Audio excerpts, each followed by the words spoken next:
함께 기도드리겠습니다. 하나님, 살리시는 주님의 손길로 하루를 출발하게 하심을 감사드립니다. 저희가 주님 안에서 살고 믿음으로 승리하는 날이 되게 하옵소서. 잘못된 자아는 십자가에 죽게 하시고 신실한 자아가 부활되게 하옵소서. 주님의 나라를 위해 쓰임받는 일을 오늘도 기쁘게 받아들이게 하옵소서. 저희 생활에서 주님의 의를 드러내며 이루게 하옵소서. 작고 하찮은 일일지라도 주님을 사랑하는 마음으로 감당하게 하옵소서. 크고 중요한 일일수록 주님의 도움을 구하며 의지함으로 신실하게 감당하도록 인도하옵소서. 병상에 있는 사랑하는 환우들을 붙잡아 주옵소서. 하나님의 궁율과 자비의 손길로 어루만져 주셔서 오늘도 나아짐이 있게 하시고 회복이 있게 하시고 온전케 되는 놀라운 역사가 있게 하옵소서. 성령이여, 환우들의 영혼을 어루만져 주셔서 지치고 낙심하지 않게 하시고 굳건히 세워지게 하시고 하나님을 바라봄에 부족함이 없도록 인도하옵소서. 가정에서 가료하시고 병원에서 진찰받고 재활훈련 받고 또 여러 가지 상황에서 하나님의 치유의 손길을 기다리는 그 상황들, 하나님께서 하시오니 가장 선한 길로 인도해 주시옵시고 주께서 주시는 놀라운 치유의 손길이 환우들에게 오늘 임하게 하옵소서. 옆에서 기도하시는 가족들을 붙잡아 주셔서 위로해 주시고 소망 주시고 지치지 않도록 인도하시고 무엇보다도 모든 여건들을 안정되도록 성령께서 함께 하옵소서. 자녀들을 주님 앞에 내어 맡깁니다. 자녀들이 예수님 안에서 오늘도 건강하게 세워지게 하시고 하나님을 영화롭게 하며 주님의 기쁨이 넘쳐나는 삶이 이어지게 하옵소서. 맡겨진 역할을 감당할 때 거룩한 비전이 있게 하여 주옵소서. 앞을 향해 나아갈 수 있는 열정이 있게 하시고 모든 것을 잘 판단할 수 있는 지혜도 허락하여 주셔서 자녀들이 하나님의 사람으로 빛을 발하도록 인도하옵소서. 학업에 있는 자녀들 공부할 때에 최선을 다하게 하시고 국가고시 또 수능을 앞두고 있는 자녀들 붙잡아 주셔서 하나하나 잘 준비하게 하시고 마무리할 수 있게 하시고 좋은 결실이 맺힐 수 있게 하여 주시옵소서. 하나님을 바라보는 믿음이 온전히 세워지게 해 주셔서 공부하는 시간이 하나님 앞에 쓰임받고 영광되게 하시고 감사의 고백으로 모든 것을 감당토록 인도하옵소서. 어린 자녀들 믿음 안에서 무럭무럭 잘 자라가게 하시고 장래의 여러 가지 고민과 직장, 일, 그리고 만남의 생각을 가지고 있는 자녀들 붙잡아 주셔서 문이 열리게 하시고 좋은 만남이 있게 하시고 하나님 앞에 영광 돌려드리는 귀한 시간들이 계속 생길 수 있도록 함께 하옵소서. 일터를 붙잡아 주옵소서. 성도들의 일터가 오늘도 하나님의 능력으로 굳건히 세움받게 하옵소서. 어려움 중에 있는 일터 주님의 손길 가운데에서 잘 헤쳐나갈 수 있도록 용기와 지혜를 허락하여 주시옵시고 이 시간을 통하여서 하나님의 섬세한 손길을 경험하게 하시고 좋은 도움의 손길도 받게 하시고 모든 것이 주님의 손안에 있음을 감사히 여기면서 넉넉하게 극복할 수 있도록 인도하여 주옵소서. 어떤 상황에 있을지라도 주저앉지 않게 하시고 하늘을 바라보면서 예수 그리스도의 능력을 힘입어 모든 것을 이겨낼 수 있는 시간 되도록 함께 하옵소서. 다시 풍성한 열매가 맺히도록 인도하옵소서. 계속해서 교류하고 있는 일터들이 있습니다. 도전하는 일터들, 새롭게 시작된 일이 있는 일터들 붙잡아 주옵소서. 하나님, 하나님의 손길이 가득 임하여 주셔서 한 발자국 한 발자국 앞을 향해 나아가게 하시고 하나님을 영화롭게 하는데 부족함이 없도록 역사하여 주시옵소서. 하나님의 살아계심과 역사하심이 일터 속에 있게 해주셔서 성도들이 하는 모든 일 속에서 하나님의 풍성한 은혜가 있게 하시고 놀라운 결실이 맺힐 수 있는 일터가 되도록 인도하옵소서. 하나님, 줄타하는 성도들을 붙잡아 주옵소서. 오후 가실 때 성령이 동행하여 주시고 오늘도 맡겨진 역할을 잘 감당하시고 돌아오실 수 있게 하옵소서. 저희 교회를 위해서 기도드립니다. 하나님이 기뻐하시는 교회로 날마다 굳건히 세워지게 하옵소서. 하나님을 영화롭게 하게 하시고 모일 때마다 말씀을 깊이 깨닫고 세상 속에 말씀을 들고 나갈 수 있도록 역사하여 주옵소서. 하나님이 저희를 사랑하시고 저희와 함께 하심을 분명히 확신하면서 삶의 자리에서 빛을 발하는 저희 교회 교인들이 되게 도와주시고 교회가 하나님의 이름을 높여드릴 때마다 아름답게 세워지게 하시고 더 뿌리가 깊어지게 하시고 외연이 확장될 수 있도록 모든 상황들을 주장하여 주시옵소서. 하나님을 알지 못하는 분들, 예수 그리스도를 아직 확신하지 못하는 분들이 저희 교회에 함께 찾아와서 진리의 확신을 갖게 하시고 예수님 때문에 다시 기뻐하며 영혼의 평안을 누리게 하시고 오직 하나님의 사람으로 빛을 발하며 마음껏 쓰임받을 수 있는 거룩한 사람들이 가득 채워지는 귀한 교회가 될 수 있도록 인도하옵소서. 성도들 오늘도 붙잡아 주옵소서. 하나님의 은혜로 선하게 이끌어 주시고 은혜 위에 세워져서 은혜 가지고 세상에 빛과 소금 역할을 감당하는 복된 성도들이 될 수 있도록 인도하옵소서. 예수님의 이름으로 기도드립니다. 아멘. 오늘 우리에게 주시는 하나님의 말씀은 신약성경 마태복음 5장 43절에서 48절까지 말씀입니다. 마태복음 5장 43절에서 48절입니다. 살아계신 하나님의 말씀을 봉독합니다. 또 내 이웃을 사랑하고 내 원수를 미워하라 하였다는 것을 너희가 들었으나 나는 너희에게 이르노니 너희 원수를 사랑하며 너희를 박해하는 자를 위하여 기도하라. 이같이 한즉 하늘에 계신 너희 아버지의 아들이 되리니 이는 하나님이 그 해를 악인과 선인에게 비추시며 비를 의로운 자와 불의한 자에게 내려 주심이라. 너희가 너희를 사랑하는 자를 사랑하면 무슨 상이 있으리요? 세리도 이같이 아니하느냐? 또 너희가 너희 형제에게만 무난하면 남보다 더하는 것이 무엇이냐? 이방인들도 이같이 아니하느냐? 그러므로 하늘에 계신 너희 아버지의 온전하심 같이 너희도 온전하라. 아멘. 4개 복음서 가운데 가장 먼저 쓰여진 복음서가 마가복음입니다. 그래서 마가복음은 다른 복음서의 내용을 비교할 때 언제나 우선권이 있고 기준으로 사용되는 본문입니다. 하나님 사랑, 이웃 사랑, 하나님을 사랑하고 이웃을 사랑한다라는 내용, 이 예수님의 말씀은 다른 복음서에서도 나옵니다. 하지만 마가복음이 이 2가지 사랑에 관해서 가장 길게 자세하게 설명을 합니다. 그래서 저희가 마가복음을 중심으로 2번에 걸쳐서 사랑의 성품, 사랑의 본질에 대해서 묵상을 한 겁니다.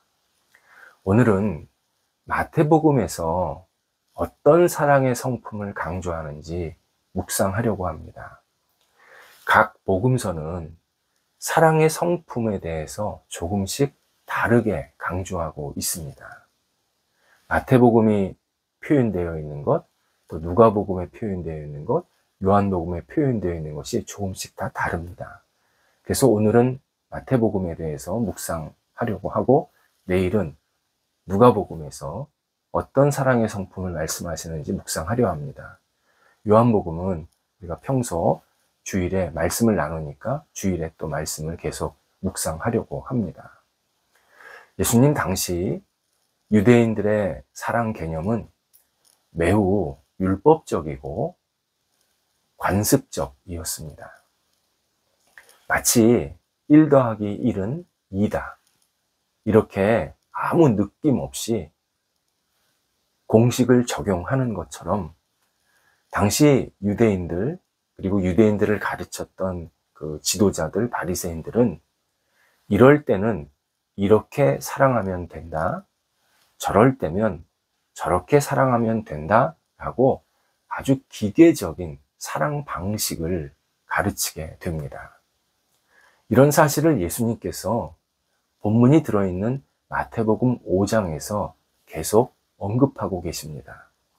마태복음 5장에는 너희가 이러이러하라고 하는 것을 들었으나 라는 말씀이 반복되고 있습니다. 이것은 유대인들이 오랫동안 습관적으로 지켰던 내용들이 있다는 겁니다. 그래서 예수님이 너희가 습관적으로 이렇게 하라고 들었으나 지금서부터는 내가 새로운 내용을 가르쳐 준다, 이렇게 언급하신 겁니다. 습관적으로 들었던 내용, 마태복음 5장에는 6가지가 등장을 합니다.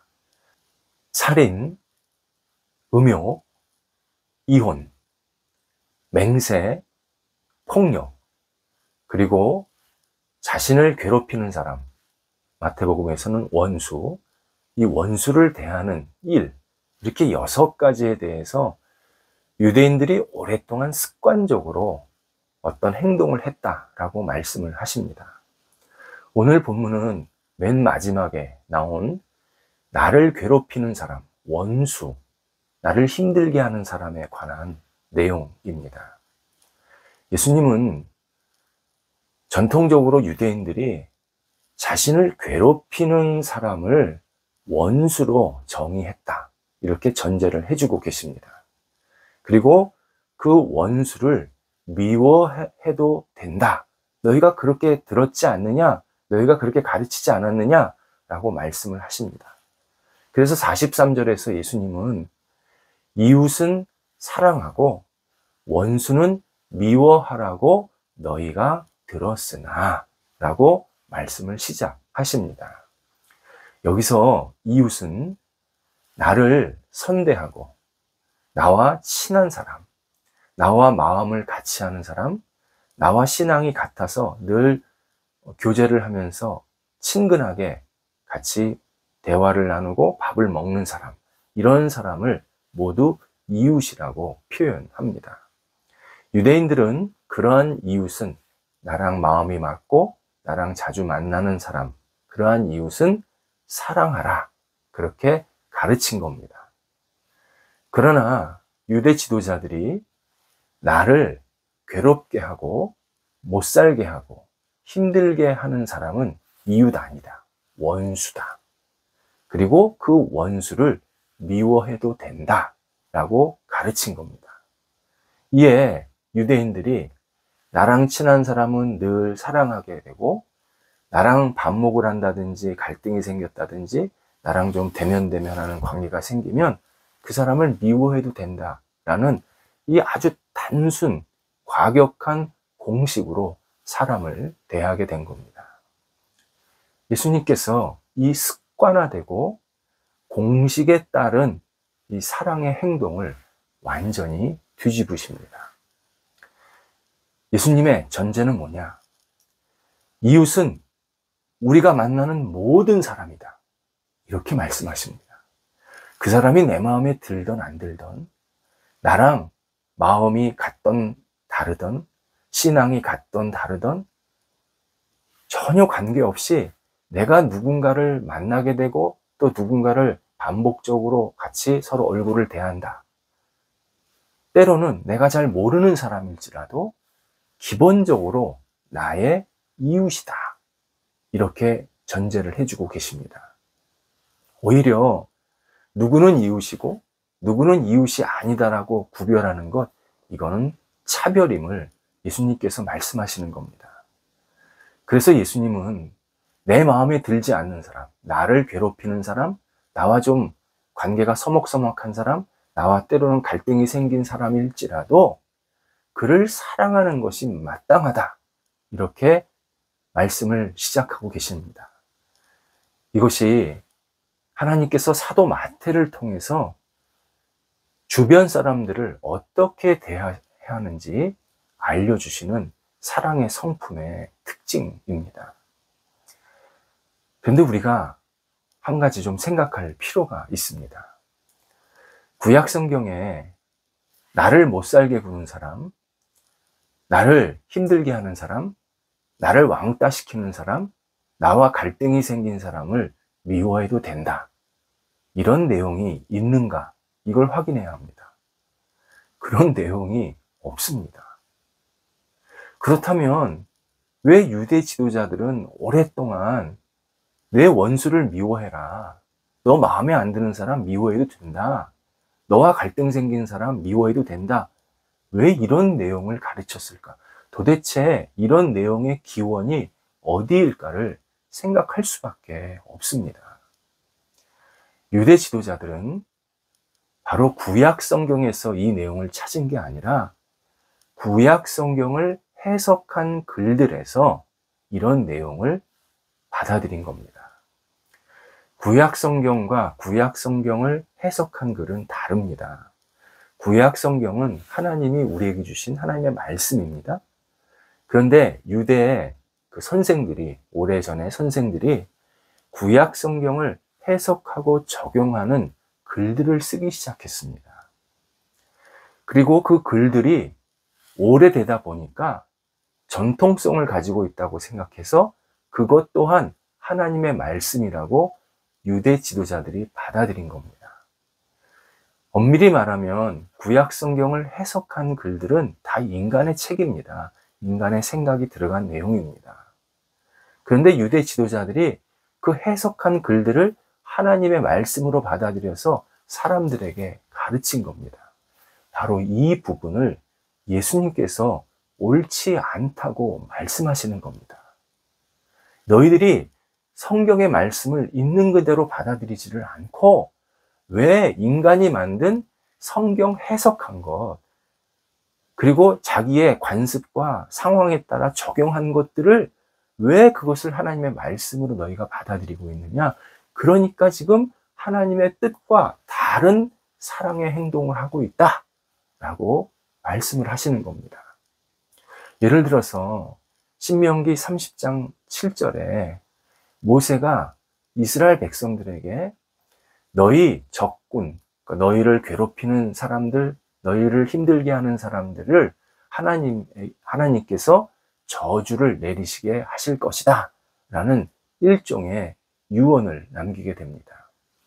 신명기 30장은 모세가 이제 세상을 떠나기 전에 이스라엘 백성들에게 마지막 말을 남기는데 그런 내용을 한 겁니다.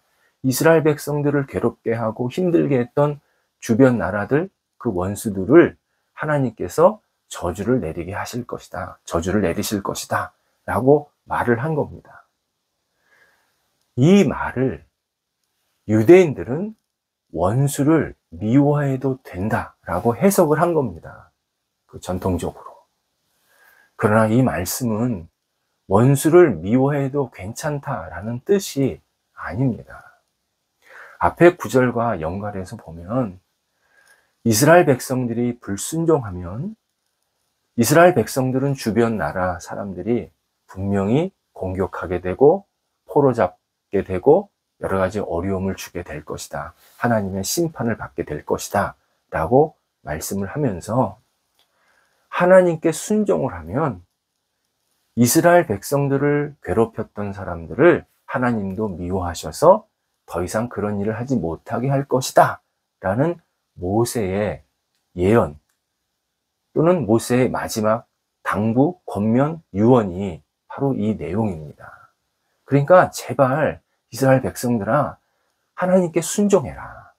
그래야 너희가 괴롭힘을 당하지 않는다.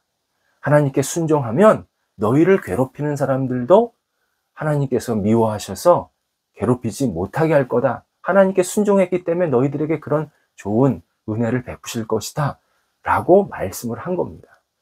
그런데 이것을 마치 이웃이 나를 괴롭히면 내가 그를 미워해도 된다, 하나님이 그를 미워하니까 나도 그를 미워하면 된다, 이렇게 잘못 해석했다는 겁니다.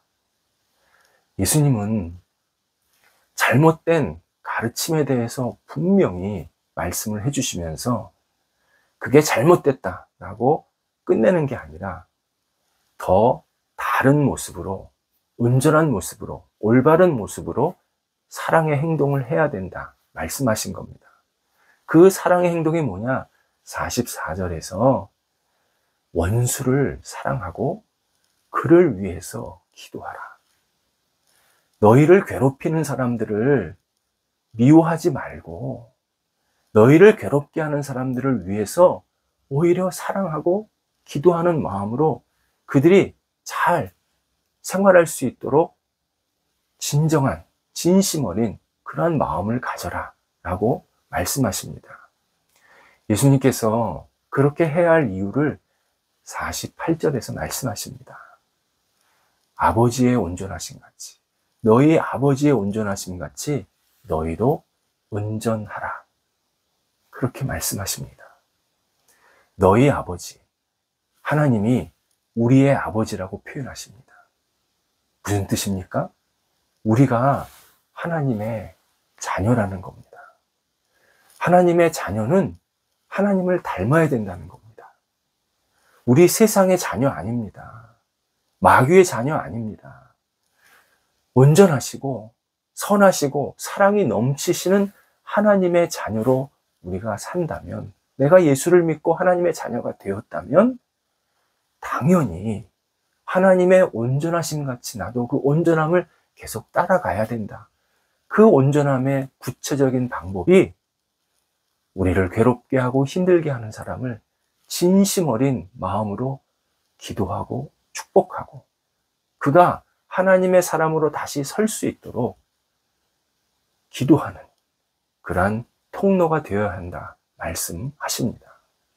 목적이 분명합니다. 나를 괴롭게 하는 사람을 내가 위해서 축복하고 기도하는 것은 나의 의로움을 드러내기 위함이 아닙니다. 상대방이 하나님의 자녀 되게 하기 위해서, 하나님의 은혜로 다시 세워지게 하기 위해서, 미움을 버리고 사랑의 삶으로 다시 세워지게 하기 위해서 내가 먼저 그를 위해서 사랑의 기도를 하고 축복의 마음으로 그를 사랑의 행동을 할 수 있다. 그를 위해서 좋은 행동을 할 수 있다. 이렇게 예수님께서 말씀하고 계십니다.